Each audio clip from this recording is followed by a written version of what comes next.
What if the thing that makes you feel safest is also the prison you never see?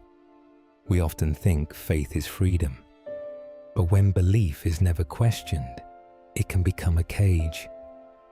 Today's story is about blind faith and the quiet danger of mistaking certainty for mercy. This is the story of the man who collected the last words. People said the sick were already dying. Families grieved before death arrived, and no one ever seemed to live long after he left, so no one questioned him. The help that came too early. They welcomed him into their homes without fear. In a world without medicine, sickness felt like a sentence already passed. The collector would arrive quietly, place a candle by the bed, speak low, and wait beside the dying. Then he always asked the same question: "What are your final words?" He wrote down prayers, names, regrets, and pieces of love. He believed he was preserving meaning, giving dignity to the end. And soon after, the breathing stopped. Families cried, but they thanked him, because waiting is painful, and certainty, even false certainty, feels like mercy. So the collector continued. The man who died. One night, he stood over another man in another bed. Still body, quiet room, an ending already accepted. The ritual began. Candle, whisper, silence. Then the question, "What are your final words?"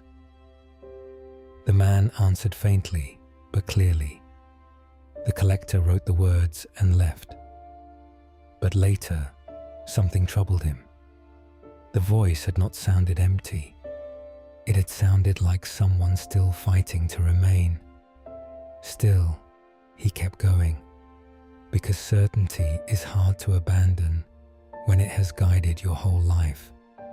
So he told himself what he always believed.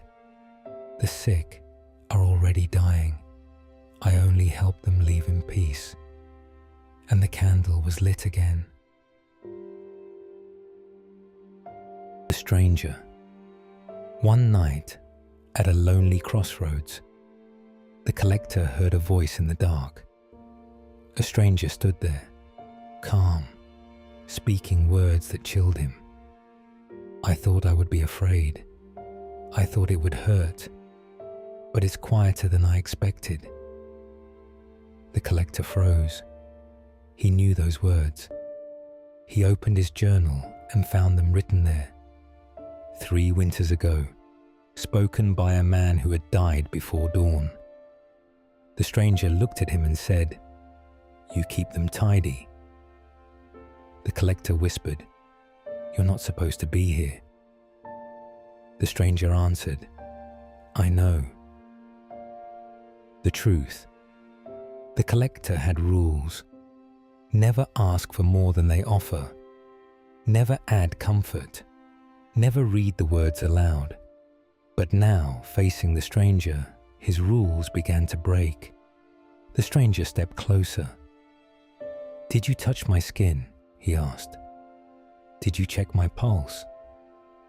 The collector said nothing. The stranger continued, "You asked for my final words. You wrote them down. Then you left." The collector's breath tightened.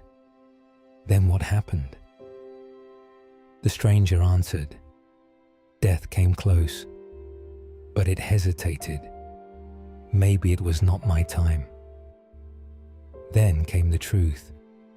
When the collector asked for final words, he was not recording death.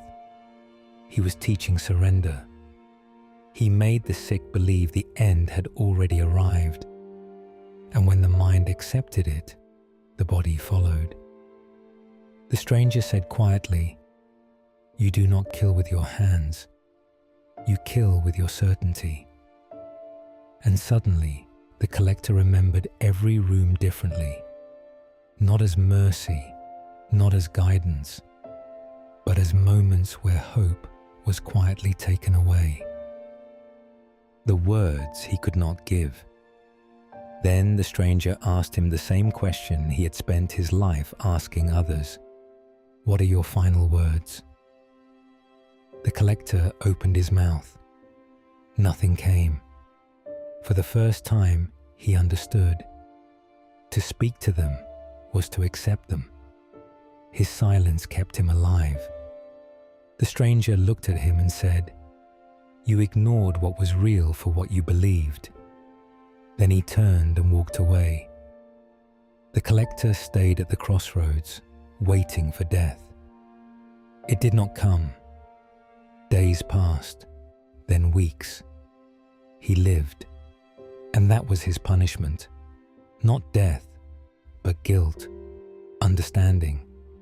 Because some men are not ended quickly. They are left alive long enough to see the full weight of what they have done. Reflection. The most dangerous faith is not always loud. Sometimes it is quiet, gentle, and trusted by everyone. The collector did not think he was harming anyone. He believed he was helping. That is how blind faith becomes dangerous.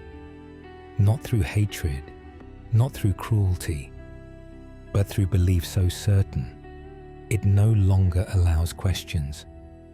And when no one asks why, harm begins to look holy.